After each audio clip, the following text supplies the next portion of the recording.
Hi all, I+ training സൊല്യൂഷൻസിൻ്റെ പുതിയൊരു ക്ലാസ്സിലേക്ക് സ്വാഗതം. അപ്പോൾ ഇന്ന് നമ്മൾ സ്റ്റാർട്ട് ചെയ്യാനായിട്ട് പോകുന്നത് മെഡിസിനൽ കെമിസ്ട്രിയാണ് കേട്ടോ. അപ്പം നമ്മൾ നാനോ കെമിസ്ട്രി, അതുപോലെ സുപ്രാമോളിക്കുലർ കെമിസ്ട്രി, അതൊക്കെ നമ്മൾ ന്യൂലി ആഡഡ് ടോപ്പിക്സ് ആണെന്ന് പറഞ്ഞു കേട്ടോ. അതുപോലെ തന്നെ ഇപ്പം വളരെ റീസെൻ്റ് ആയിട്ട് വരുന്ന സിലബസുകളിൽ ഇൻക്ലൂഡഡ് ആയിട്ടുള്ള ഒരു ടോപ്പിക്കാണ് മെഡിസിനൽ കെമിസ്ട്രി കേട്ടോ. നമുക്ക് നോർമലി നമ്മുടെ പണ്ടത്തെ കുറേ എക്സാംസിനൊക്കെ ഇല്ലാത്ത കുറച്ച് പോർഷൻസ് പുതിയതായിട്ട് ഇപ്പോൾ വരുന്ന എക്സാംസിനൊക്കെ ആഡ് ചെയ്തിട്ടുണ്ട്. അപ്പോൾ അത്തരത്തിലുള്ള ഒരു ടോപ്പിക്കാണ് മെഡിസിനൽ കെമിസ്ട്രി. മെഡിസിനൽ കെമിസ്ട്രിക്ക് അത് ഒത്തിരി കാര്യങ്ങളൊന്നുമില്ല. നമ്മുടെ സിലബസിൽ just drug discovery and drug design എന്ന് പറയുന്ന ഒരു ടോപ്പിക്ക് മാത്രമേ മെഡിസിനൽ കെമിസ്ട്രി ആയിട്ട് റിലേറ്റ് ചെയ്തിട്ട് കൊടുത്തിട്ടുള്ളൂ. അപ്പോൾ അതുമായിട്ട് റിലേറ്റ് ചെയ്ത് കുറച്ച് കാര്യങ്ങൾ നമുക്കൊന്ന് നോക്കണം. അതായത് ഡ്രഗ് ഡിസ്കവറി എങ്ങനെയാണ്, അല്ലെങ്കിൽ ഡ്രഗ് ഡിസൈൻ എങ്ങനെയാണ്, പിന്നെ ഡിഫറെൻറ്റ് ടൈപ്സ് ഓഫ് ഡ്രഗ്സ് അല്ലെങ്കിൽ ഏതൊക്കെ കാറ്റഗറീസിൽ വരുന്ന ഡ്രഗ്സ് ഉണ്ട്, അതിൻ്റെ എക്സാമ്പിൾസ് എന്തൊക്കെയാണ്, അങ്ങനെ കുറച്ച് കാര്യങ്ങളാണ് നമുക്ക് ഈ ഒരു ഏരിയയിൽ നോക്കാനായിട്ടുള്ളത്. കൂടുതലായിട്ടൊന്നുമില്ല, ജസ്റ്റ് പറഞ്ഞു പോകുന്നതിൻ്റെ കൂടെ ഇമ്പോർട്ടൻ്റ് ആയിട്ടുള്ള പോയിന്റ്സ് നിങ്ങൾ ജസ്റ്റ് ഒന്ന് നോട്ട് ചെയ്ത് വെച്ചേക്കുക. അതൊന്ന് ഷോർട്ട് നോട്ട് പോലെ ഒന്ന് ആക്കി വെച്ചിട്ട് ജസ്റ്റ് ഒന്ന് റിവൈസ് ചെയ്ത് പോകാം കേട്ടോ. അത്രേ ഉള്ളൂ. വലിയ കൂടുതലായിട്ടുള്ള കാര്യമൊന്നും ഈ ടോപ്പിക്സിനകത്തില്ല. നമുക്ക് തുടങ്ങാം. The drugs which are clinically used are not discovered directly, and it is often used to discover a lead compound that may have the desired biological or pharmacological properties. അപ്പോൾ എന്താ പറഞ്ഞത്? The drugs which are clinically used are not discovered directly. നമ്മളിപ്പം എല്ലാ അസുഖങ്ങൾക്കും പല type of drugs available ആണ് അല്ലേ. ഇപ്പോൾ ഓരോ അസുഖത്തിനും ഓരോ ഡിഫറെൻറ്റ് ടൈപ്സ് ഓഫ് മരുന്നുകളാണ്, ഓരോ കാറ്റഗറീസിലുള്ള ഡ്രഗ്സ് ആണ് നമ്മൾ യൂസ് ചെയ്യുന്നത്. അപ്പോൾ ഈ ഡ്രഗുകളെല്ലാം, ഈ മരുന്നുകളെല്ലാം നേരിട്ട് ഇതേ ഫോമിൽ തന്നെയാണോ സിന്തസൈസ് ചെയ്തെടുക്കുന്നത്? അല്ല, നേരിട്ട് ഈ ഒരു ഫോമിലല്ല സിന്തസൈസ് ചെയ്തെടുക്കുന്നത്. It is often required to discover a lead compound that may have desired biological and pharmacological properties. അപ്പോൾ ആദ്യം ഒരു ലീഡ് കോമ്പൗണ്ടിനെ ഡെവലപ്പ് ചെയ്തെടുക്കും. ഈ ലീഡ് കോമ്പൗണ്ടിന് നമ്മുടെ ഈ ഡ്രഗിൻ്റെതായിട്ടുള്ള എല്ലാവിധ ബയോളജിക്കൽ ഫാർമക്കോളജിക്കൽ പ്രോപ്പർട്ടീസ് ഒക്കെ ഉള്ള ഒരു ലീഡ് കോമ്പൗണ്ടിനെ ആദ്യം ഡെവലപ്പ് ചെയ്യും. ദെൻ അതിൽ നിന്നാണ് നമുക്ക് മാർക്കറ്റിൽ അവൈലബിൾ ആയിട്ടുള്ള, അല്ലെങ്കിൽ നമ്മൾ മെഡിക്കൽ ഫീൽഡിൽ നോർമലി യൂസ് ചെയ്യുന്ന എല്ലാ ഡ്രഗുകളും സിന്തസൈസ് ചെയ്ത് ഡെവലപ്പ് ചെയ്ത് ഡിസ്കവർ ചെയ്ത് എടുക്കുന്നത്. ഓക്കെ, അപ്പോൾ ആദ്യം ഒരു ലീഡ് കോമ്പൗണ്ടിനെയാണ് ഉണ്ടാക്കുന്നത്. ആ ലീഡ് കോമ്പൗണ്ടിന് എല്ലാ ബയോളജിക്കൽ ഫാർമക്കോളജിക്കൽ പ്രോപ്പർട്ടീസും ക്യാരി ചെയ്യുന്നതായിട്ടുള്ള ഒരു ലീഡ് കോമ്പൗണ്ടിനെയാണ് ആദ്യം ഡെവലപ്പ് ചെയ്യുന്നത്. ദെൻ അത് പിന്നീടാണ് അടുത്ത സ്റ്റേജിലാണ് നമ്മൾ മാർക്കറ്റിൽ അവൈലബിൾ ആയിട്ടുള്ള ഡ്രഗ്സിൻ്റെ ഡിസ്കവറി അല്ലെങ്കിൽ ഡെവലപ്മെൻറ്റ് നടക്കുന്നത്. Okay, in addition, it can have many undesirable properties such as high toxicity, insolubility and metabolism problems. The structure of the lead compound is established and modified by conducting various chemical reactions to get the specifically desired activity and to minimize or eliminate the side effects. അപ്പം നമുക്ക് ആവശ്യമായിട്ടുള്ള biological and pharmacological effects മാത്രമായിരിക്കത്തില്ല നമ്മൾ ആദ്യം synthesise ചെയ്തെടുക്കുന്ന ഈ lead കോമ്പൗണ്ടിനുള്ളത്. അതിന് ചില toxic ഇഫക്റ്റുകൾ കാണാം, ചിലപ്പം അൺഡിസൈറബിൾ ആയിട്ടുള്ള പ്രോപ്പർട്ടീസ് കാണാം, ചിലപ്പം മെറ്റബോളിക് പ്രോബ്ലംസ് ഉണ്ടായിരിക്കാം, ഇൻസോളിബിലിറ്റി ഉണ്ടായിരിക്കാം, ടോക്സിസിറ്റി കൂടുതലായിരിക്കാം, അങ്ങനെ പല പ്രശ്നങ്ങളും ഉണ്ടായിരിക്കാം. ഓക്കെ, അപ്പോൾ ഈ പ്രശ്നങ്ങളൊക്കെ ഒഴിവാക്കിയിട്ടാണ് പിന്നീട് നമ്മൾ മാർക്കറ്റിൽ അവൈലബിൾ ആയിട്ടുള്ള അല്ലെങ്കിൽ നമ്മൾ യൂസ് ചെയ്യുന്ന ഡ്രഗ്സ് സിന്തസൈസ് ചെയ്ത് എടുക്കുന്നത്. ഓക്കെ, അപ്പം ഈ ലീഡ് കോമ്പൗണ്ടിന് നമ്മുടെ ഡ്രഗിന് ആവശ്യമായിട്ടുള്ള ബയോളജിക്കൽ ഇമ്പോർട്ടൻസും അതുപോലെ തന്നെ ഫാർമക്കോളജിക്കൽ പ്രോപ്പർട്ടീസ് ഒക്കെ ഉണ്ടെങ്കിൽ പോലും ഈ പറയുന്ന പോലെ ടോക്സിസിറ്റിയും ഹൈയോ മെറ്റബോളിക് പ്രോപ്പർട്ടീസ്, ഇൻസോളിബിലിറ്റി, അങ്ങനെ പല സൈഡ് ഇഫക്ട്സ് കാണും. അപ്പോൾ അടുത്ത സ്റ്റെപ്പിൽ നമ്മൾ ചെയ്യുന്നത് എന്താ? The structure of the lead compound is established and modified by conducting various chemical reactions to get the specifically desired activity and to minimize or eliminates the side effect. അപ്പോൾ അടുത്ത ഘട്ടത്തിൽ നമ്മൾ ചെയ്യുന്നത് എന്താണ്? ഇപ്പം നമ്മൾ ഡെവലപ്പ് ചെയ്ത ലീഡ് കോമ്പൗണ്ടിന് എന്തെങ്കിലുമൊക്കെ സൈഡ് ഇഫക്റ്റുകൾ ഉണ്ടെന്നുണ്ടെങ്കിൽ ഓരോ കെമിക്കൽ റിയാക്ഷൻസ് നടത്തി ഈ സൈഡ് ഇഫക്റ്റുകളെല്ലാം ക്രമേണ കുറച്ച് കൊണ്ടുവന്ന് നമുക്ക് ഡിസയർഡ് ആയിട്ടുള്ള പ്രോപ്പർട്ടി എന്താണോ ആ ഡിസയറബിൾ ആയിട്ടുള്ള പ്രോപ്പർട്ടീസ് മാത്രം ഇൻകോപ്പറേറ്റ് ചെയ്തുകൊണ്ടുള്ള രീതിയിൽ അവരെ ഡെവലപ്പ് ചെയ്ത് മാറ്റിയെടുക്കുക. അതാണ് നമ്മൾ അടുത്ത സ്റ്റെപ്പിൽ ചെയ്യുന്നത്. ഓക്കെ, അപ്പോൾ ഒരു ഡ്രഗ് സിന്തസിസിൽ നമ്മൾ നേരിട്ട് മാർക്കറ്റിൽ അവൈലബിൾ ആയിട്ടുള്ള ഡ്രഗ്സ് അങ്ങ് ഡെവലപ്പ് ചെയ്ത് എടുക്കുകയല്ല ചെയ്യുന്നത്. ആദ്യം ഒരു lead compound, biological pharmacological properties എല്ലാം ക്യാരി ചെയ്യുന്ന ഒരു ലീഡ് കോമ്പൗണ്ടിനെ ആദ്യം ഡെവലപ്പ് ചെയ്തെടുക്കുന്നു. പിന്നീട് ആ ലീഡ് കോമ്പൗണ്ടിൽ നിന്നാണ് നമ്മൾ എന്ത് ചെയ്യുന്നത്? നമ്മൾ ആ ലീഡ് കോമ്പൗണ്ടിന് പല സൈഡ് എഫക്ട്സും ടോക്സിസിറ്റി ഒക്കെ കാണും. അപ്പോൾ അതൊക്കെ ക്രമേണ ഓരോ കെമിക്കൽ റിയാക്ഷൻസ് വഴി റെഡ്യൂസ് ചെയ്ത് കൊണ്ടുവന്ന് നമുക്ക് ഡിസൈറബിൾ ആയിട്ടുള്ള ആക്ടിവിറ്റി എന്താണോ, പ്രോപ്പർട്ടി എന്താണോ അത് മാത്രം ക്യാരി ചെയ്യുന്ന രീതിയിൽ അവരെ ഡെവലപ്പ് ചെയ്തെടുക്കുന്നു. പിന്നീടാണ് നമ്മൾ ആ ഒരു ഡ്രഗ് ഫോർമേഷനിലോട്ട് കിടക്കുന്നത്. Okay, The few drugs, however, have been discovered without a lead compound. Two such examples are Librium and penicillin. അപ്പം വളരെ ചുരുക്കം ഡ്രഗുകൾ മാത്രമേ ഉള്ളൂ ഈ ലീഡ് കോമ്പൗണ്ട് ഫോർമേഷൻ ആദ്യം നടത്താണ്ട് നേരിട്ട് അങ്ങ് ഡ്രഗ് ഫോർമേഷനിലോട്ട് പോയിട്ടുള്ളത്. ഓക്കെ, അതായത് ലീഡ് കോമ്പൗണ്ട്സ് ഒന്നും ഉണ്ടാക്കാതെ നേരിട്ട് ആദ്യം തന്നെ അങ്ങ് ഡ്രഗ്സിനെ സിന്തസൈസ് ചെയ്ത് എടുത്തിട്ടുള്ളതായിട്ടുള്ള കുറച്ച് വളരെ ചുരുക്കം ഡ്രഗ്സ് മാത്രമേ ഉള്ളൂ അങ്ങനെയുള്ളത്. ആ കാറ്റഗറി പെടുന്ന 2 എക്സാമ്പിൾസ് ആണ്, ഒന്ന് ലിബ്രിയം, 2 പെൻസിലിൻ. ഈ ലിബ്രിയത്തിൻ്റെയും പെൻസിലിൻ്റെയും ഡിസ്കവറി ആയിട്ട് റിലേറ്റ് ചെയ്ത് നോക്കുകയാണെന്നുണ്ടെങ്കിൽ അവിടെ ഇനിഷ്യലി ഒരു ലീഡ് കോമ്പൗണ്ട് ഉണ്ടാക്കിയിട്ടല്ല ഈ ഒരു ഡ്രഗിനെ പിന്നീട് ഡിസ്കവർ ചെയ്ത്, അവിടെ നേരിട്ട് ഈ ഒരു ഡ്രഗിന്റെ സിന്തസിസ് ആണ് നടന്നത്. ഓക്കെ, ഇതിൽ ഈ ലിബ്രിയം എന്ന് പറയുന്നത് ഒരു ട്രാൻക്വിലൈസർ ഡ്രഗിന്റെ കാറ്റഗറിയിൽ വരുന്നതാണ്. ട്രാൻക്വിലൈസേഴ്സ് എന്ന് പറയുമ്പോൾ ന്യൂറോളജിക്കലുമായിട്ട് റിലേറ്റ് ചെയ്തിട്ടുള്ള ഡ്രഗാണ്. ഓരോ കാറ്റഗറീസ് ഓഫ് ഡ്രഗ്സ് നമ്മൾ ഇനി പഠിക്കും. അപ്പോൾ നമ്മൾ പറയും ഓരോ കാറ്റഗറീസ് എന്താണ്, എന്തിനൊക്കെ വേണ്ടി യൂസ് ചെയ്യുന്നു, ആ കാറ്റഗറിയിൽ വരുന്ന എക്സാമ്പിൾസ് ഏതാണെന്നൊക്കെ ഉള്ളത് അവിടെ ക്ലിയർ ആയിട്ട് പറയും കേട്ടോ. അപ്പോൾ ന്യൂറോളജിക്കലുമായിട്ട് ബന്ധപ്പെട്ട അല്ലെങ്കിൽ ന്യൂറോളജിക്കലി ഇമ്പോർട്ടൻ്റ് ആയിട്ടുള്ള ഒരു ഡ്രഗാണ് ട്രാൻക്വിലൈസർ ഡ്രഗ് എന്ന് പറയുന്നത് കേട്ടോ. അത്തരത്തിലുള്ള ഒരു ഡ്രഗാണ് ലിബ്രിയം എന്ന് പറയുന്നത്.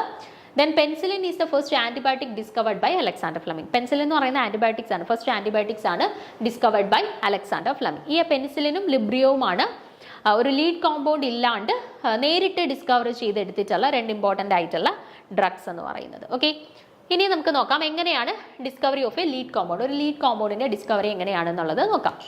Once a drug is discovered, such as penicillin and librium, these became lead for future discovery of more potent analog. അപ്പോൾ ഇപ്പം നമ്മൾ ഒരു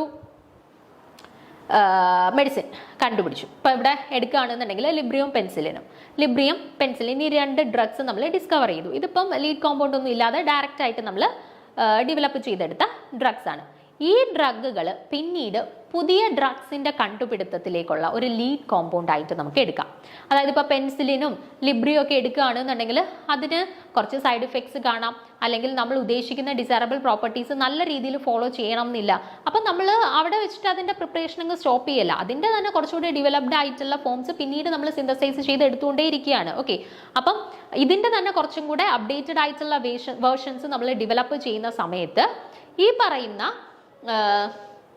ലിബ്രിയത്തിനെയും പെൻസിലിനെയൊക്കെ നമ്മൾ എന്തായിട്ട് കൺസിഡർ ചെയ്യും, ലീഡ് കോമ്പൗണ്ട് ആയിട്ട് എടുത്തിട്ട് അവരുടെ തന്നെ കുറച്ചും കൂടി അപ്ഡേറ്റഡ് ആയിട്ടുള്ള വേർഷൻസ് നമ്മൾ സിന്തസൈസ് ചെയ്തെടുക്കും, അല്ലെങ്കിൽ അവരുടെ തന്നെ കുറച്ചുകൂടി ഇഫക്റ്റീവ് ആയിട്ടുള്ള അനലോഗ്സ് നമ്മൾ പ്രിപ്പയർ ചെയ്തെടുക്കും കേട്ടോ. അപ്പോൾ ഒരു ഡ്രഗിൻ്റെ കുറച്ചും കൂടെ അപ്ഡേറ്റഡ് വേർഷൻ അല്ലെന്നുണ്ടെങ്കിൽ കുറച്ചും കൂടെ ഇഫക്റ്റീവ് ആയിട്ടുള്ള ഒരു വേർഷൻ നമ്മൾ സിന്തസൈസ് ചെയ്തെടുക്കുകയാണെന്നുണ്ടെങ്കിൽ ഓൾറെഡി ഉള്ള ആ ഒരു ഡ്രഗ് ഉണ്ടല്ലോ, ഓൾറെഡി നമ്മൾ സിന്തസൈസ് ചെയ്ത് എടുത്തിട്ടുള്ള ഡ്രഗ്, അതിനെ നമ്മൾ ലീഡ് കോമ്പൗണ്ട് ആയിട്ട് കൺസിഡർ ചെയ്ത് എടുത്തിട്ടാണ് നമ്മൾ അതിൻ്റെ ഫ്യൂച്ചർ അനലോഗ്സിനെ നമ്മൾ പ്രിപ്പയർ ചെയ്യുന്നത്. ഓക്കെ, അപ്പോൾ with the result of the structural elucidation of the earliest penicillin a large number of penicillin derived antibacterials have been synthesised. ഇപ്പം ഇവിടെ തന്നെ പെനിസിലിനെ നമ്മളൊരു ലീഡ് കോമ്പൗണ്ട് ആയിട്ട് കൺസിഡർ ചെയ്തെടുത്തുകൊണ്ട് പെൻസിലിൻ്റെ തന്നെ കുറച്ചും കൂടെ അപ്ഡേറ്റഡ് ആയിട്ടുള്ള വേർഷൻസ്, അതായത് കുറച്ചും കൂടി ഇഫക്റ്റീവ് ആയിട്ടുള്ള, കുറച്ചും കൂടെ സൈഡ് ഇഫക്ട്സുകളൊക്കെ കുറഞ്ഞിട്ടുള്ളത്, കുറച്ചും കൂടെ ബയോളജിക്കൽ ആക്ടിവിറ്റീസ് ഒക്കെ കൂടിയിട്ടുള്ള പുതിയ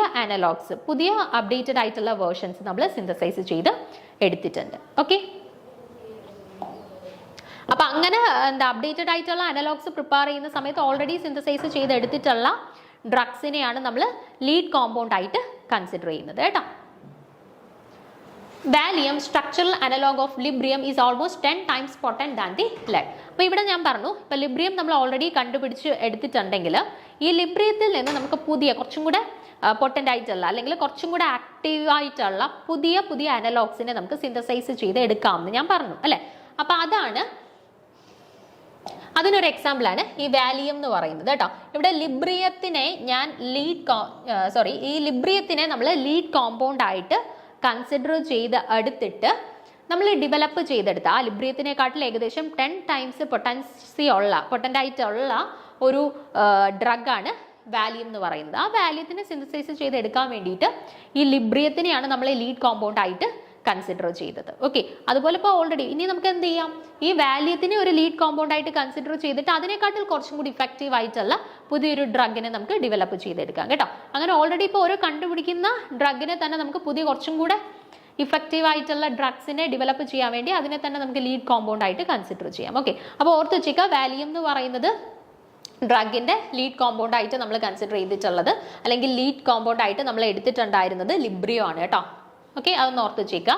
In general, several approaches can be considered to identify the lead. At first, the compounds are assayed for a particular biological activity. അപ്പോൾ നമുക്കിപ്പോൾ ഒരു ലീഡ് കോമ്പൗണ്ടിനെ തിരഞ്ഞെടുക്കാൻ വേണ്ടിയിട്ട് നമ്മളൊരു സിംഗിൾ സ്റ്റെപ്പിലൂടെ അല്ല, കുറേ പ്രോസസ്സിലൂടെയാണ് ഇപ്പോൾ ഏതെങ്കിലും ഒരു ഡ്രഗ് നമുക്ക് ഡെവലപ്പ് ചെയ്യണമെങ്കിൽ അതിൻ്റെ കറസ്പോണ്ടിങ് ആയിട്ടുള്ള ഒരു ലീഡ് കോമ്പൗണ്ടിനെ നമ്മൾ തിരഞ്ഞെടുക്കുന്നത്. Okay, But first the compounds are assayed for a particular biological activity. അപ്പോൾ ആദ്യത്തെ സ്റ്റേജിൽ എന്ത് ചെയ്യും, നമ്മൾ കുറച്ച് ഒരു സെറ്റ് ഓഫ് കോമ്പൗണ്ട്സിനെ എടുത്തിട്ടാണ് അതിൽ നിന്ന് നമ്മൾ ഒരു ലീഡ് കോമ്പൗണ്ടിനെ സെലക്ട് ചെയ്യുന്നത്. അപ്പോൾ ഈ കോമ്പൗണ്ട്സിനെ എന്ത് ചെയ്യും, assayed for a particular biological activity. ആദ്യം ഇവർക്ക് ഒരു ബയോളജിക്കൽ ആക്ടിവിറ്റി അണ്ടർഗോ ചെയ്യും. Screening or bioassay are process that are means to determining whether a compound has a desired pharmacological activity relative to the control compound and it has active what is the relative potency of the compound. അപ്പം screening അല്ലെങ്കിൽ ബയോഅസേ ഈ രണ്ട് methods ആണ് നമ്മളിവിടെ biological assessment അല്ലെങ്കിൽ biological activity assign ചെയ്യുന്നതിന് വേണ്ടിയിട്ട് നമ്മൾ യൂസ് ചെയ്യുന്ന രണ്ട് മെത്തേഡ്സ്. അപ്പോൾ ഈ സ്ക്രീനിങ്, ബയോഅസേ ഈ മെത്തേഡ്സ് വെച്ചിട്ട് നമ്മൾ എന്താ ചെയ്യുന്നതെന്ന് വെച്ചാൽ നമ്മളിപ്പം ലീഡ് കോമ്പൗണ്ട് ആയിട്ട് സെലക്ട് ചെയ്യാനായിട്ട് ഒരു 5-6 കോമ്പൗണ്ടിനെ നമ്മൾ സെലക്ട് ചെയ്ത് വെച്ചിട്ടുണ്ടെന്ന് വെച്ചോ. അപ്പോൾ ഈ 5-6 കോമ്പൗണ്ട്സിൻ്റെയും നമ്മൾ ബയോളജിക്കൽ ആക്ടിവിറ്റീസും ഫാർമക്കോളജിക്കൽ ആക്ടിവിറ്റീസും ഈ സ്ക്രീനിങ്, ബയോഅസേ വഴി സ്റ്റഡി ചെയ്യും. ഓക്കെ, സ്റ്റഡി ചെയ്തിട്ട് നമ്മുടെ ആവശ്യത്തിന് മോസ്റ്റ് അപ്രോപ്രിയേറ്റ് ആയിട്ടുള്ള രീതിയിലുള്ള കാര്യങ്ങൾ, അപ്രോപ്രിയേറ്റ് ആയിട്ടുള്ള രീതിയിലുള്ള ബയോളജിക്കൽ ഫാർമക്കോളജിക്കൽ ആക്ടിവിറ്റീസ് തരുന്ന കോമ്പൗണ്ട് ഏതാണോ ആ കോമ്പൗണ്ടിനെ നമ്മൾ ലീഡ് കോമ്പൗണ്ട് ആയിട്ട് തിരഞ്ഞെടുക്കാം. ഓക്കെ, അപ്പം activity and potency are distinct terms. അപ്പം ആക്ടിവിറ്റി, പൊട്ടൻസി ഈ രണ്ട് കേസസിനാണ്, ഈ രണ്ട് ടേംസിനാണ് നമ്മളിവിടെ ഇമ്പോർട്ടൻസ് കൊടുക്കുന്നത്. നമ്മൾ എടുക്കുന്ന കോമ്പൗണ്ട്സിൻ്റെ ആക്ടിവിറ്റി അതുപോലെ തന്നെ പൊട്ടൻസി നമ്മൾ പരിശോധിക്കും. അത് നമ്മുടെ ആവശ്യം എന്താണോ, നമുക്കിപ്പോൾ ഏത് ബയോളജിക്കൽ ആൻഡ് ഫാർമക്കോളജിക്കൽ ആക്ടിവിറ്റീസ് ആണോ നമ്മൾ സിന്തസൈസ് ചെയ്യാൻ പോകുന്ന ഡ്രഗ്സിന് ആവശ്യം, ആ biological and pharmacological activities follow ചെയ്യുന്ന കൂടുതൽ ആക്റ്റീവ് ആയിട്ടുള്ള പൊട്ടൻ്റ് ആയിട്ടുള്ള കോമ്പൗണ്ട് ഏതാണോ എന്ന് നോക്കും. അതിൽ നിന്നാണ് നമ്മൾ ലീഡ് കോമ്പൗണ്ടിനെ തിരഞ്ഞെടുക്കുന്നത്. Activity is A particular biological or pharmacological effect and potency is the strength of that particular drug that is necessary for the desired administration effect. അപ്പോൾ ആക്ടിവിറ്റി, പൊട്ടൻസി ഇത് രണ്ടും രണ്ട് ടേംസ് ആണ്, രണ്ട് കൺസെപ്റ്റ് ആണ്. ആക്ടിവിറ്റി എന്ന് പറഞ്ഞാൽ എന്താണ്? ആക്ടിവിറ്റി എന്ന് പറഞ്ഞാൽ പെർട്ടിക്കുലർ ബയോളജിക്കൽ അല്ലെങ്കിൽ ഫാർമക്കോളജിക്കൽ ഇഫക്റ്റ്. ഇപ്പോൾ എക്സാമ്പിൾ പറയുകയാണെങ്കിൽ ഒരു ഡ്രഗ് അല്ലെങ്കിൽ ഇപ്പോൾ നമ്മൾ കൺസിഡർ ചെയ്ത ഒരു ലീഡ് കോമ്പൗണ്ടിന് ആൻറ്റി മലേറിയൽ ഇഫക്റ്റ് ഉണ്ട്, അതായത് മലേറിയക്കെതിരെ പ്രവർത്തിക്കാനായിട്ടുള്ള കഴിവുണ്ട്. അതാണ് ആക്ടിവിറ്റി എന്ന് പറയുന്നത്. ഏതെങ്കിലും ഒരു പർട്ടിക്കുലർ ബയോളജിക്കൽ അല്ലെങ്കിൽ ഫാർമക്കോളജിക്കൽ ഇഫക്റ്റ് അവർക്കുണ്ട് എന്നുണ്ടെങ്കിൽ അതാണ് ആക്ടിവിറ്റി എന്ന് പറയുന്നത്. ഇപ്പോൾ എക്സാമ്പിൾ ഈ പറഞ്ഞ പോലെ ആൻറ്റി മലേറിയൽ ഇഫക്റ്റ്, അതായത് ആൻറ്റി മലേറിയൽ ഇഫക്റ്റ് മീൻസ് മലേറിയക്കെതിരെ പ്രതിരോധിക്കാനായിട്ടുള്ള ഒരു കഴിവ്, ആക്ടിവിറ്റി അവർക്കുണ്ട്. ഓക്കെ, അതാണ് ആക്ടിവിറ്റി എന്ന് പറയുന്നത്. ഇനി പൊട്ടൻസി എന്ന് പറഞ്ഞാൽ എന്താണ്? Strength of that particular drug that is necessary for the desired administration effect. Potency എന്ന് പറഞ്ഞാൽ എത്രത്തോളം ഉണ്ട് ആ കഴിവ്. ഇപ്പോൾ ആൻറ്റി മലേറിയൽ ഇഫക്റ്റ് ഉണ്ട് എന്ന് പറഞ്ഞു, അതിന് എത്രത്തോളം ഉണ്ട് എന്നുള്ളതാണ് പൊട്ടൻസി. അതായത് എത്രത്തോളം ഒരു ഡിസീസിനെതിരെ അല്ലെങ്കിൽ ഒരു പ്രോബ്ലത്തിനെതിരെ പ്രതിരോധിക്കാനായിട്ട് അയാൾക്ക് കഴിവുണ്ട്, അതാണ് പൊട്ടൻസി കൊണ്ട് ഉദ്ദേശിക്കുന്നത്. ആക്ടിവിറ്റി എന്ന് പറഞ്ഞാൽ ഇപ്പോൾ എന്തിനെങ്കിലും എതിരെ, ഇപ്പോൾ ഏതെങ്കിലും ഒരു ഫാർമക്കോളജിക്കൽ അല്ലെങ്കിൽ ബയോളജിക്കൽ ആക്ടിവിറ്റിക്ക് എതിരെ അവർക്ക് പ്രവർത്തിക്കാനായിട്ടുള്ള കഴിവുണ്ടോ എന്നുള്ളതാണ് ആക്ടിവിറ്റി കൊണ്ട് ഡിഫൈൻ ചെയ്യുന്നത്. പൊട്ടൻസി വെച്ചിട്ട് അതിന് എത്രത്തോളം കഴിവുണ്ട്, ഇപ്പോൾ ആൻറ്റി മലേറിയൽ ഇഫക്റ്റ് ഉണ്ടെങ്കിൽ അതിന് എത്രത്തോളം ആൻറ്റി മലേറിയൽ ഇഫക്റ്റ് ഉണ്ട്, അതാണ് പൊട്ടൻസി വെച്ചിട്ട് ഡിഫൈൻ ചെയ്യുന്നത്. അപ്പോൾ ഒരു ലീഡ് കോമ്പൗണ്ട് ആയിട്ട് തിരഞ്ഞെടുക്കുമ്പോൾ നമ്മൾ അവരുടെ പൊട്ടൻസിയും ചെക്ക് ചെയ്യുന്നുണ്ട്, ആക്ടിവിറ്റിയും ചെക്ക് ചെയ്യുന്നുണ്ട്. എന്നിട്ടാണ് നമ്മൾ അതിനെ ഒരു നമുക്ക് സെലക്ട് ചെയ്യാൻ പറ്റുന്ന ഒരു ലീഡ് കോമ്പൗണ്ട് ആണോ എന്നുള്ളത് കൺസിഡർ ചെയ്യുന്നത്. ഓക്കെ, അപ്പോൾ once the bioassays can be done either in vitro or in vivo, with former being quicker and less expensive. അപ്പോൾ നമ്മൾ ബയോഅസേ മെത്തേഡ്സിന്, ബയോഅസേ വെച്ചിട്ടാണ് നമ്മൾ അവരുടെ biological and pharmacological effect study ചെയ്യുന്നത്. അപ്പം ഈ ബയോഅസേ നടത്താൻ വേണ്ടിയിട്ട് നമുക്ക് ഇൻ വിട്രോ മെത്തേഡ്സും യൂസ് ചെയ്യാറുണ്ട്, ഇൻ വൈവോ മെത്തേഡ്സും യൂസ് ചെയ്യാറുണ്ട്. പക്ഷേ കുറച്ച് ഇഫക്റ്റീവ് ആയിട്ടുള്ളത് അതുപോലെ ലെസ് എക്സ്പെൻസീവ് ഒക്കെ ആയിട്ടുള്ളത് ഇൻ വിട്രോ മെത്തേഡാണ്. ഇൻ വിട്രോ മെത്തേഡാണ് കൂടുതലായിട്ട് നമ്മൾ ബയോഅസേ മെത്തേഡ്സിന് വേണ്ടിയിട്ട് ഓപ്റ്റ് ചെയ്യുന്നത്. Once a bioassay is developed, a variety of approaches can be followed to identify the lead. That is this random screening, non-random screening, drug metabolism studies, rational approach to lead discovery. അപ്പം നമ്മളിപ്പം ഒരു ബയോഅസേ നടത്തുന്നത് നമ്മൾ അപ്പം consider ചെയ്ത കോമ്പൗണ്ടിന് biological pharmacological effect എന്തൊക്കെ ഉണ്ട് എന്നുള്ളത് പരിശോധിക്കാൻ വേണ്ടിയിട്ടാണ് ബയോസെ നടത്തുന്നത്. ഈ ബയോസെ നടത്തിയിട്ട് ആ ഒരു സ്റ്റെപ്പിൽ വെച്ചിട്ട് നമ്മൾ ലീഡ് കോമ്പൗണ്ടിനെ അങ്ങ് തിരഞ്ഞെടുക്കുകയല്ല, നമ്മൾ പിന്നീട് കുറേ പ്രൊസീജിയേഴ്സ് ക്യാരിഡ് ഔട്ട് ചെയ്യുന്നു. എന്നിട്ടാണ് നമ്മൾ അപ്രോപ്രിയേറ്റ് ആയിട്ടുള്ള ഒരു ലീഡ് കോമ്പൗണ്ടിനെ തിരഞ്ഞെടുക്കുന്നത്.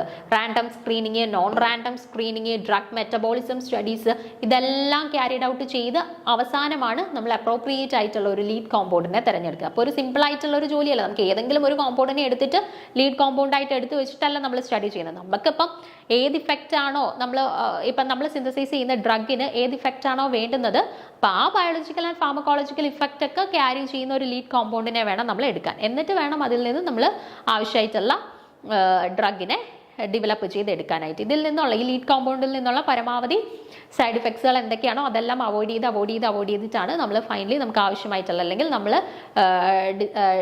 നമുക്ക് ആവശ്യം അല്ലെങ്കിൽ നമ്മൾ ഉദ്ദേശിക്കുന്ന ഡിസയേർഡ് ആയിട്ടുള്ള ഇഫക്റ്റുകൾ മാത്രം ക്യാരി ചെയ്യുന്ന രീതിയിലുള്ള ഒരു ഡ്രഗിനെ നമ്മൾ ഡെവലപ്പ് ചെയ്ത് എടുക്കുന്നത്. ഓക്കെ, അപ്പോൾ ഡെവലപ്മെന്റ് ഓഫ് ഡ്രഗ്, അതിൻ്റെ ഡിഫറെൻറ്റ് സ്റ്റേജസ് കാര്യങ്ങളൊക്കെ ഒന്ന് നോക്കാം. Once a lead compound is identified, it can be modified in order to improve the desired pharmacological properties. അപ്പോൾ നമ്മൾ ലീഡ് കോമ്പൗണ്ടിനെ തിരഞ്ഞെടുക്കുന്നത് എങ്ങനെയാണ് എന്നുള്ളത് പറഞ്ഞു. ബയോസെ സ്ക്രീനിങ് ഒക്കെ നടത്തിയിട്ടാണ് നമ്മൾ ലീഡ് കോമ്പൗണ്ടിനെ തിരഞ്ഞെടുക്കുന്നത്.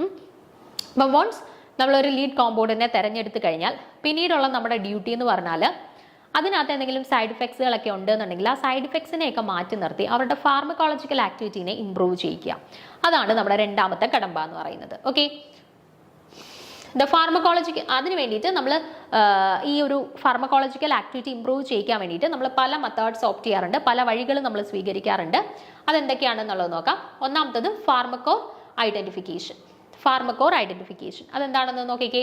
The collection of relevant functional groups or features that can interact with the receptor and responsible for the pharmacological activity are known as the pharmacophore.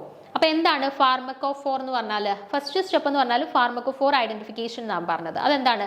The collection of 11 functional group of features that can interact with receptors and responsible for the pharmacological activity are known as the pharmacophore. അപ്പം ഈ pharmacological factor അല്ലെങ്കിൽ ഈ pharmacological ഇഫക്റ്റിന് കാരണമായിട്ടുള്ള functional ഗ്രൂപ്പുകൾ അല്ലെങ്കിൽ compounds അങ്ങനത്തെ കാര്യങ്ങളൊക്കെ എന്താണെന്നുണ്ടെങ്കിൽ അവരെ എല്ലാം ഐഡന്റിഫൈ ചെയ്യുക. ഇപ്പം ഒരു ആന്റി മലേറിയൽ ഇഫക്റ്റ് കാണിക്കുന്നു ഒരു കോമ്പൗണ്ട് നമ്മൾ അല്ലെങ്കിൽ ലീഡ് കോമ്പൗണ്ട് ആയിട്ട് എടുത്തിട്ടുള്ള ഒരാളിൽ ഫാർമക്കോളജിക്കൽ ഇഫക്റ്റ് കാണിക്കുന്നുണ്ട് എന്ന് കരുതുക. അപ്പോൾ ഈ ഫാർമക്കോളജിക്കൽ ഇഫക്റ്റ് കാണിക്കാനായിട്ടുള്ള റീസൺ എന്താണ്? ചിലപ്പോൾ അതിനകത്തുള്ള ഒരു NH3 ഗ്രൂപ്പ് ആവാം, ചിലപ്പോൾ അതിനകത്തുള്ള ഒരു OH ഗ്രൂപ്പ് ആവാം, ചിലപ്പോൾ അതിനകത്തുള്ള ഒരു COH ഗ്രൂപ്പ് ആവാം. അത് ഏതെങ്കിലും ഒരാളിന് കാരണമായിരിക്കും അതിന് ആ ഒരു ഫാർമക്കോളജിക്കൽ ഇഫക്റ്റ് കിട്ടിയത്. അപ്പോൾ ആ ഒരു ഫാർമക്കോഫോറിനെ ഐഡന്റിഫൈ ചെയ്യുക എന്നുള്ളതാണ് ആദ്യത്തെ സ്റ്റെപ്പിൽ ചെയ്യുന്നത്. അടുത്തത് modification of structure or functional group. അടുത്ത സ്റ്റെപ്പിൽ നമ്മൾ ചെയ്യുന്നത് ഫങ്ഷണൽ ഗ്രൂപ്പിന്റെ മോഡിഫിക്കേഷൻ ആണ്. Okay, modification of functional group ആണ്. If the particular drug has two pharmacological activities, its structure is modified in such a way that it shows only one effect. ഇനിയിപ്പം നമ്മൾ ഒരു ഡ്രഗിനെ അല്ലെങ്കിൽ നമ്മളൊരു ലീഡ് കോമ്പൗണ്ടിനെ എടുത്തു. നമ്മുടെ ആവശ്യം ഡയൂററ്റിക് ഇഫക്റ്റ് കാണിക്കുന്ന ഒരു ഡ്രഗിനെ ഡെവലപ്പ് ചെയ്യുക എന്നുള്ളതാണ്.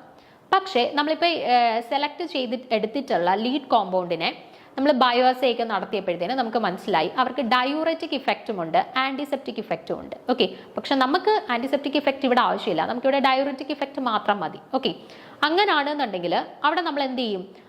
ആര് കാരണമാണോ അവിടെ അവർക്ക് ആ ആൻറ്റിസെപ്റ്റിക് ഇഫക്റ്റ് കിട്ടുന്നത് അവരെ അവിടെ നിന്ന് നീക്കം ചെയ്ത് നമുക്ക് ആവശ്യമുള്ള ഇഫക്റ്റ് ഏതാണോ അതിനെ മാത്രമാക്കി മാറ്റുന്നു. അതായത് ഇപ്പം ഞാൻ പറഞ്ഞു, ഇപ്പം ഞാൻ എടുത്ത എക്സാമ്പിൾ എക്സ് എന്ന് പറയുന്ന ഒരു ലീഡ് കോമ്പൗണ്ട് ഞാൻ എടുത്തു. ഈ എക്സ് എന്ന് പറയുന്ന ലീഡ് കോമ്പൗണ്ടിന് ഡയൂററ്റിക് ഇഫക്റ്റും ഉണ്ട് ആൻറ്റിസെപ്റ്റിക് ഇഫക്റ്റും ഉണ്ട്. ഓക്കെ, അപ്പോൾ എനിക്ക് ഡയൂററ്റിക് ഇഫക്റ്റ് മാത്രം മതി, എനിക്ക് ആൻറ്റിസെപ്റ്റിക് ഇഫക്റ്റ് വേണ്ട. ഓക്കെ, അവിടെ NO2 ഗ്രൂപ്പിന്റെ പ്രസൻസ് കാരണമാണ് ഡയൂററ്റിക് ഇഫക്റ്റ് കിട്ടുന്നത്, COOH ഗ്രൂപ്പിന്റെ പ്രസൻസ് കാരണമാണ് ആൻറ്റിസെപ്റ്റിക് ഇഫക്റ്റ് കിട്ടുന്നത് എന്ന് എനിക്ക് മനസ്സിലായി കഴിഞ്ഞാൽ ഞാൻ എന്ത് ചെയ്യണം? അവിടുന്ന് ആ COOH ഗ്രൂപ്പിനെ അങ്ങ് നീക്കം ചെയ്യുകയാണെന്നുണ്ടെങ്കിൽ ഏത് ഇഫക്റ്റ് അവിടെ നഷ്ടപ്പെട്ടോളും? അവിടുത്തെ ആൻറ്റിസെപ്റ്റിക് ഇഫക്റ്റ് നഷ്ടപ്പെടും. പിന്നീട് എൻ്റെ കോമ്പൗണ്ടിൽ ഏത് ഇഫക്റ്റ് മാത്രമേ വരുള്ളൂ? ഡയൂററ്റിക് ഇഫക്റ്റ് മാത്രമേ ഉള്ളൂ. അതാണ് പറയുന്നത്. രണ്ടാമത്തെ സ്റ്റെപ്പിൽ പറയുന്നത് നമ്മളിപ്പോൾ കൺസിഡർ എടുത്തിട്ടുള്ള ലീഡ് കോമ്പൗണ്ടിന് ഒന്നിലധികം ഫാർമക്കോളജിക്കൽ ഇഫക്റ്റ് ഉണ്ട് എന്നുണ്ടെങ്കിൽ അതിൽ നമുക്ക് ആവശ്യമുള്ള ഇഫക്റ്റ് മാത്രം അവിടെ നിലനിർത്തിക്കൊണ്ട് മറ്റേയാളിനെ അവിടെ നിന്ന് നീക്കം ചെയ്യണം. അപ്പോൾ അതിനുവേണ്ടി എന്ത് വേണം, ഏത് ഫങ്ഷണൽ ഗ്രൂപ്പാണോ അല്ലെങ്കിൽ ഏത് ഗ്രൂപ്പിന്റെ പ്രസൻസ് കാരണമാണോ അവർക്ക് ആ ഒരു ഇഫക്റ്റ് കിട്ടിയത്, ആ ഒരു ഗ്രൂപ്പിനെ അവിടെ നിന്ന് നീക്കം ചെയ്യുന്നത് വഴി നമുക്ക് ആ ഒരു ഫാർമക്കോളജിക്കൽ ഇഫക്റ്റ് അവിടെ നിന്ന് ഇല്ലാണ്ടാക്കാനായിട്ട് പറ്റും. ഓക്കെ, ഇനി the structural activity relationship. Structure activity relationship അടുത്ത സ്റ്റെപ്പിൽ ചെയ്യുന്ന കാര്യമാണ് സ്ട്രക്ചർ ആക്ടിവിറ്റി റിലേഷൻഷിപ്പ്. അവിടെ എന്താണെന്ന് നോക്കിക്കേ.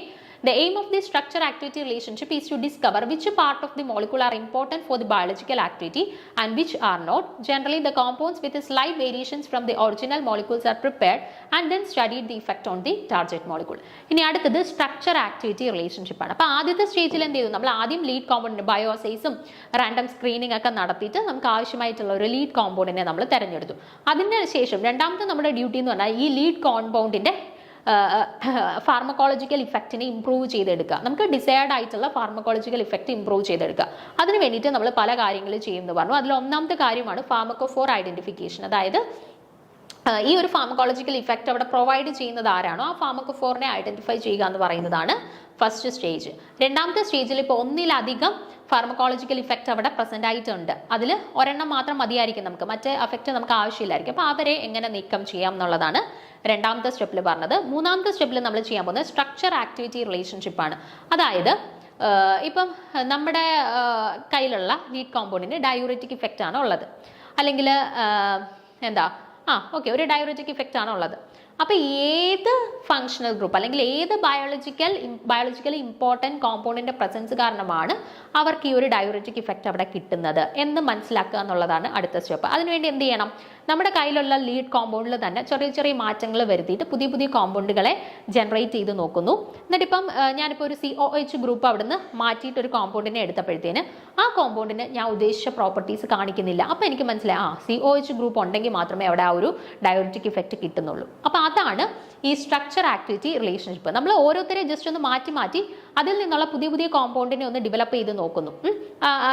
അവരുടെ ഇഫക്റ്റ് ഫാർമക്കോളജിക്കൽ ഇഫക്റ്റ് ഇംപ്രൂവ് ആവുന്നുണ്ടോ അതോ കുറയുന്നുണ്ടോ എന്നൊക്കെ നോക്കിയിട്ട് ആരൊക്കെയാണ് ഏതൊക്കെ ഗ്രൂപ്പുകളാണ് ഇവർക്ക് ഈ ഫാർമക്കോളജിക്കൽ ഇഫക്റ്റ് പ്രൊവൈഡ് ചെയ്യുന്നത് എന്നുള്ളത് കൃത്യമായിട്ട് മനസ്സിലാക്കിയെടുക്കുന്നു. അതാണ് സ്ട്രക്ചർ ആക്ടിവിറ്റി റിലേഷൻഷിപ്പ്. ഓക്കെ, അപ്പോൾ ഒറിജിനൽ കോമ്പൗണ്ടിൽ നിന്നും ചെറിയ ചെറിയ വേരിയേഷൻസ് ഉള്ള ചെറിയ ചെറിയ ഗ്രൂപ്പിനെയൊക്കെ ഒന്ന് മാറ്റി മാറ്റി കുറേ പുതിയ കോമ്പൗണ്ട്സുകളെ സിന്തസൈസ് ചെയ്തെടുത്തിട്ട് ഓരോന്നിൽ നിന്നും നമ്മൾ അനലൈസ് ചെയ്യുന്നു. അവരുടെ പ്രോപ്പർട്ടീസ് എന്തൊക്കെയാണ്, അല്ലെങ്കിൽ അവർ ആ പറയുന്ന കണ്ടീഷൻസ് ഒക്കെ ഫോളോ ചെയ്യുന്നുണ്ടോ എന്നുള്ളത് നമ്മൾ അനലൈസ് ചെയ്ത് പോവുകയാണ്. ഓക്കെ, ഇനി structural modification to increase potency. അടുത്ത സ്റ്റേജിൽ നമ്മൾ ചെയ്യുന്നതാണ് സ്ട്രക്ചറൽ മോഡിഫിക്കേഷൻസ്.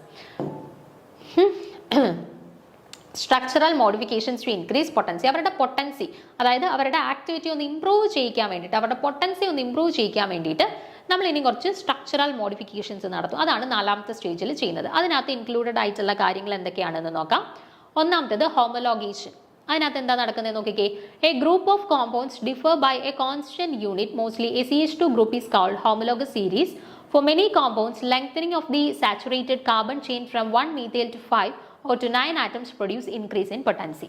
അപ്പം നമ്മുടെ ലീഡ് കോമ്പൗണ്ടിന്റെ പൊട്ടൻസി അല്ലെങ്കിൽ അവരുടെ ആക്ടിവിറ്റി ഒന്നും കൂടെ മെച്ചപ്പെടുത്തി അവരെ കുറച്ചുകൂടെ ഒന്ന് ഹൈലി പൊട്ടൻ്റ് ആക്കി മാറ്റാൻ വേണ്ടിയിട്ട് കുറച്ച് കാര്യങ്ങൾ നമുക്ക് ചെയ്യാം. അതിൽ ഒന്നാമത്തേതാണ് ഹോമോലോഗേഷൻ. അതായത് ഇപ്പോൾ ചില കോമ്പൗണ്ട്സിൽ ഏതെങ്കിലും ഒരു പെർട്ടിക്കുലർ ഗ്രൂപ്പ് റിപ്പീറ്റ് ചെയ്ത് വരുന്നത് വഴി അവരുടെ പൊട്ടൻസി ഇംപ്രൂവ് ചെയ്യാറുണ്ട്. മോസ്റ്റ്ലി CH2 ആണ്. അപ്പം ഒരു കോമ്പൗണ്ടിൽ CH2 ഗ്രൂപ്പ് കൂടി വരുന്നതിനനുസരിച്ചിട്ട് അവരുടെ പൊട്ടൻസി ഇൻക്രീസ് ചെയ്ത് വരുന്നതായിട്ട് കാണാറുണ്ട്. ഇപ്പം ഡ്രഗ്സിൻ്റെ ഒക്കെ കേസ് ആണെന്നുണ്ടെങ്കിൽ ഇപ്പം ഒരു മീഥൈൽ ഗ്രൂപ്പിൽ നിന്ന് മാറി ഏകദേശം ഒരു 5 CH2 ഗ്രൂപ്പ് അല്ലെന്നുണ്ടെങ്കിൽ 9 CH2 ഗ്രൂപ്പ് ഒക്കെ ആഡ് ചെയ്ത് കൊടുക്കുകയാണെന്നുണ്ടെങ്കിൽ അവരുടെ പൊട്ടൻസി ഹൈലി ഇംപ്രൂവ് ചെയ്യുന്നതായിട്ട് നമുക്ക് കാണാം. ഓക്കെ, അപ്പോൾ ലീഡ് കോമ്പൗണ്ടിന്റെ കേസിൽ ഇതുപോലെ CH2 ഗ്രൂപ്പ്സിനെ എണ്ണം നമ്മൾ ഇംപ്രൂവ് ചെയ്ത് കൊടുക്കുകയാണെന്നുണ്ടെങ്കിൽ അതുവഴി നമുക്ക് അവരുടെ പൊട്ടൻസി ഇംപ്രൂവ് ചെയ്യിക്കാനായിട്ട് പറ്റും. ഓക്കെ, അപ്പോൾ ഒന്നാമത്തെ ഒരു മെത്തേഡാണ് ഹോമോലോഗേഷൻ എന്ന് പറയുന്നത് കേട്ടോ. പൊട്ടൻസി ഇംപ്രൂവ് ചെയ്യിക്കാനായിട്ട് ചെയ്യുന്ന ഒന്നാമത്തെ ഒരു മെത്തേഡാണ് ഹോമോലോഗേഷൻ എന്ന് പറയുന്നത്. രണ്ടാമത്തേത് ചെയിൻ ബ്രാഞ്ചിങ്. എന്താണ് chain branching? Lowers lipophilicity of a compound and hence lowers its potency. അതുപോലെ ചെയിൻ ബ്രാഞ്ചിങ് എന്ത് ചെയ്യുന്നു? പൊട്ടൻസി കുറയ്ക്കുകയാണ്. അപ്പോൾ പരമാവധി ചെയിൻ ബ്രാഞ്ചിങ് തടയുന്നത് വഴി നമുക്ക് പൊട്ടൻസി ഇംപ്രൂവ് ചെയ്യിക്കാനായിട്ട് പറ്റും കേട്ടോ.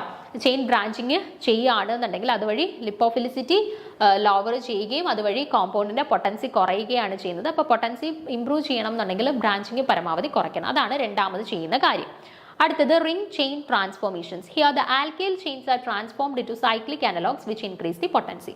അതായത് ഇപ്പം ആൽക്കൈൽ സബ്സ്റ്റിറ്റ്യൂവൻസിനെ തന്നെ നമ്മൾ അതിൻ്റെ സൈക്ലിക് അനലോഗ്സ് ആക്കി കൺവേർട്ട് ചെയ്യുകയാണ്. അതായത് ഇപ്പോൾ 6 മെമ്പേർഡ് ആയിട്ടുള്ള ഒരു ലോങ് ചെയിൻ കോമ്പൗണ്ടിനെ നമ്മൾ 6 മെമ്പേർഡ് ആയിട്ടുള്ള ഒരു സൈക്ലിക് കോമ്പൗണ്ട് ആയിട്ട് കൺവേർട്ട് ചെയ്യുകയാണെന്നുണ്ടെങ്കിൽ അവരുടെ ഇത് കുറച്ചും കൂടെ ഒന്ന് ഇംപ്രൂവ് ചെയ്യും, അവരുടെ പൊട്ടൻസി കുറച്ചും കൂടി ഒന്ന് ഇംപ്രൂവ് ചെയ്യും. അപ്പോൾ അടുത്ത പൊട്ടൻസി ഇംപ്രൂവ് ചെയ്യാനായിട്ടുള്ള ഒരു മാർഗം എന്ന് പറഞ്ഞാൽ റിംഗ് ചെയിൻ ട്രാൻസ്ഫോർമേഷൻസ് ആണ്. അതായത് ചെയിൻ ഫോമിലുള്ളവരെ നമ്മൾ എന്തായിട്ട് കൺവേർട്ട് ചെയ്യും? റിംഗ് ഫോമിലോട്ട് കൺവേർട്ട് ചെയ്യും. ആ റിംഗ് ഫോമിലോട്ട് കൺവേർട്ട് ചെയ്യുന്നത് വഴി അവരുടെ പൊട്ടൻസി ഇംപ്രൂവ് ചെയ്യുന്നു. ഓക്കെ, അപ്പോൾ അതാണ് മൂന്നാമത്തെ മാർഗം. ഇനി നാലാമത്തെ ഒരു മാർഗം എന്ന് പറഞ്ഞാൽ എക്സ്റ്റൻഷൻ ഓഫ് ദി സ്ട്രക്ചർ. സ്ട്രക്ചറിന്റെ എക്സ്റ്റൻഷൻ ആണ്. അവിടെ എന്താ ചെയ്യുന്നത് നോക്കിക്കേ. By extending the structure one or more binding site can be added which can interact with the hydrophobic site of the receptor by van der Waals interactions and hence increase the activity. അടുത്തതായിട്ട് പറയുന്നത് വെച്ചാൽ extension of the structure ആണ്. സ്ട്രക്ചറിനെ നമ്മളൊന്ന് extend ചെയ്യുന്നത് വഴി എന്ത് ചെയ്യും? Binding സൈറ്റുകളുടെ എണ്ണം കൂടും അല്ലേ? സ്ട്രക്ചറിനെ നമ്മൾ എക്സ്റ്റെൻഡ് ചെയ്യുന്നത് വഴി ഇപ്പോൾ നേരത്തെ ഒരു ബൈൻഡിങ് സൈറ്റ് ആണെന്നുണ്ടെങ്കിൽ സ്ട്രക്ചറിനെ എക്സ്റ്റെൻഡ് ചെയ്യുമ്പോൾ ചിലപ്പോൾ 2 or 3 ബൈൻഡിങ് സൈറ്റുകൾ വരും. അപ്പോൾ ടാർഗറ്റ് മോളിക്യൂളിനെ അവിടെ അട്രാക്ട് ചെയ്യാനായിട്ടുള്ള അവിടെ വന്ന് ബൈൻഡ് ചെയ്യാനായിട്ടുള്ള ടെൻഡൻസി കൂടും. ടെൻഡൻസി കൂടുന്നത് വഴി നമുക്ക് കൂടുതൽ ഇഫക്റ്റ് ഉണ്ടാവുന്നു അല്ലേ? അപ്പം അടുത്ത ഒരു മെത്തേഡായിട്ട് പറയുന്നത് എന്താണ്?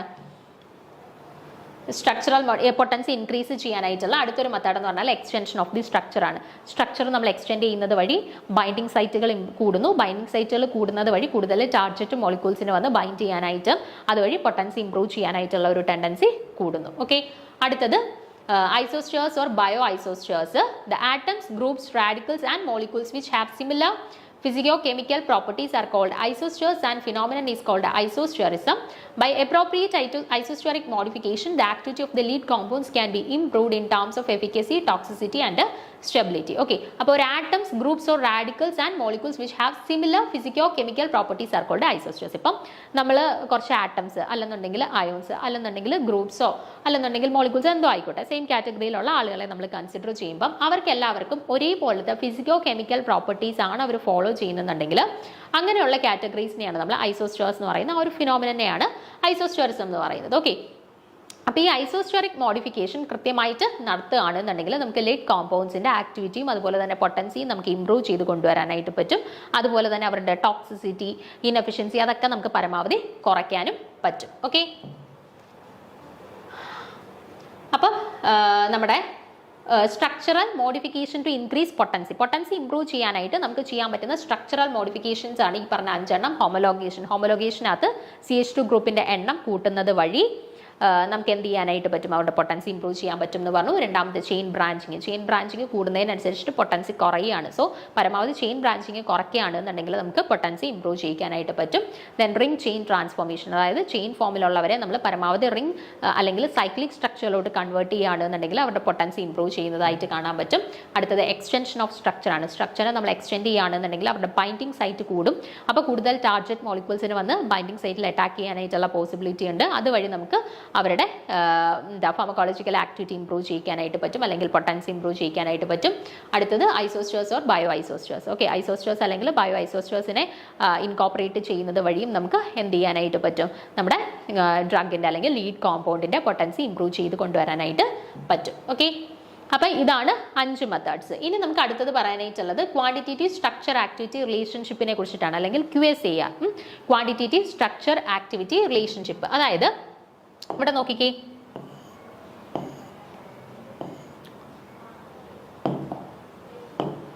നമ്മൾ എന്താ പറഞ്ഞു വന്നുകൊണ്ടിരിക്കുന്നത്? ഡെവലപ്മെന്റ് ഓഫ് ഡ്രഗ് അല്ലെങ്കിൽ ലീഡ് മോഡിഫിക്കേഷനെ കുറിച്ചിട്ടാണ്. ഡ്രഗിനെ നമുക്ക് എങ്ങനെ ഡെവലപ്പ് ചെയ്ത് കൊണ്ടുവരാം, അല്ലെങ്കിൽ ലീഡിനെ നമുക്ക് എങ്ങനെ മോഡിഫൈ ചെയ്ത് മോഡിഫിക്കേഷൻസ് നടത്തി അതിനെ സ്യൂട്ടബിൾ ആയിട്ടുള്ള ഡ്രഗ് ഡെവലപ്പ് ചെയ്യാം എന്നാണ് പറയുന്നത്. അതിൽ ഒന്നാമത്തെ സ്റ്റെപ്പായിരുന്നു എന്താ? Pharmacophore identification. രണ്ടാമത്തെ സ്റ്റെപ്പായിരുന്നു മോഡിഫിക്കേഷൻ ഓഫ് ദി സ്ട്രക്ചർ അല്ലെങ്കിൽ ഫങ്ഷണൽ ഗ്രൂപ്പ്. മൂന്നാമത്തെ സ്റ്റെപ്പായിരുന്നു സ്ട്രക്ചർ ആക്ടിവിറ്റി റിലേഷൻഷിപ്പ്. നാലാമത്തെ സ്റ്റെപ്പായിരുന്നു structural modification to increase potency. അതിൻ്റെ 5 മെത്തേഡ്സ് നമ്മൾ കഴിഞ്ഞു. ഇനി 5ാമത്തെ സ്റ്റെപ്പാണ് ഈ ലീഡ് മോഡിഫിക്കേഷൻ്റെ 5ാമത്തെ സ്റ്റെപ്പാണ് ക്വാണ്ടിറ്റേറ്റീവ് സ്ട്രക്ചർ ആക്ടിവിറ്റി റിലേഷൻഷിപ്പ് അല്ലെങ്കിൽ QSAR എന്ന് പറയുന്നത്. അവിടെ എന്താ നോക്കിക്കേ, QSAR is a mathematical relationship in the form of an equation between biological activity and measurable physicochemical parameters. അപ്പം QSAR അല്ലെങ്കിൽ ക്വാണ്ടിറ്റേറ്റീവ് സ്ട്രക്ചർ ആക്ടിവിറ്റി റിലേഷൻഷിപ്പ് എന്ന് പറയുന്നത് ജനറലി ഒരു ഇക്വേഷനാണ് അല്ലെങ്കിൽ ഒരു മാത്തമെറ്റിക്കൽ റിലേഷൻഷിപ്പാണ്. എന്തിനെ തമ്മിൽ കണക്ട് ചെയ്തുകൊണ്ടുള്ള? ബയോളജിക്കൽ ആക്ടിവിറ്റിയെയും അതുപോലെ തന്നെ മെഷറബിൾ ഫിസിക്കോ കെമിക്കൽ പാരാമീറ്റേഴ്സിനെയും തമ്മിൽ പരസ്പരം കണക്ട് ചെയ്തുകൊണ്ടുള്ള ഒരു മാത്തമെറ്റിക്കൽ റിലേഷൻഷിപ്പാണ് QSAR അല്ലെങ്കിൽ ക്വാണ്ടിറ്റേറ്റീവ് സ്ട്രക്ചർ ആക്ടിവിറ്റി റിലേഷൻഷിപ്പ് എന്ന് പറയുന്നത്. These parameters are used to represent the properties such as lipophilicity, shape, electron distribution etcetera which have a major influence in the drug activity. അപ്പം ഈ ഒരു QSAR എന്ന് പറയുന്ന concept use ചെയ്തിട്ട് നമുക്ക് ഡ്രഗുമായിട്ട് relate ചെയ്തിട്ടുള്ള പല കാര്യങ്ങൾ, എക്സാമ്പിൾ പറയുകയാണെങ്കിൽ ലിപ്പോഫിലിസിറ്റി, അവരുടെ ഷേപ്പ്, ഇലക്ട്രോൺ ഡിസ്ട്രിബ്യൂഷൻ, ഇതെല്ലാം നമുക്ക് എക്സ്പ്ലെയിൻ ചെയ്യാനായിട്ട് പറ്റും. അത് ഓരോന്ന് എന്താണെന്നുള്ളത് നമുക്ക് ഡീറ്റെയിൽ ആയിട്ട് അടുത്ത ക്ലാസ്സിൽ നോക്കാം. Okay, thank you.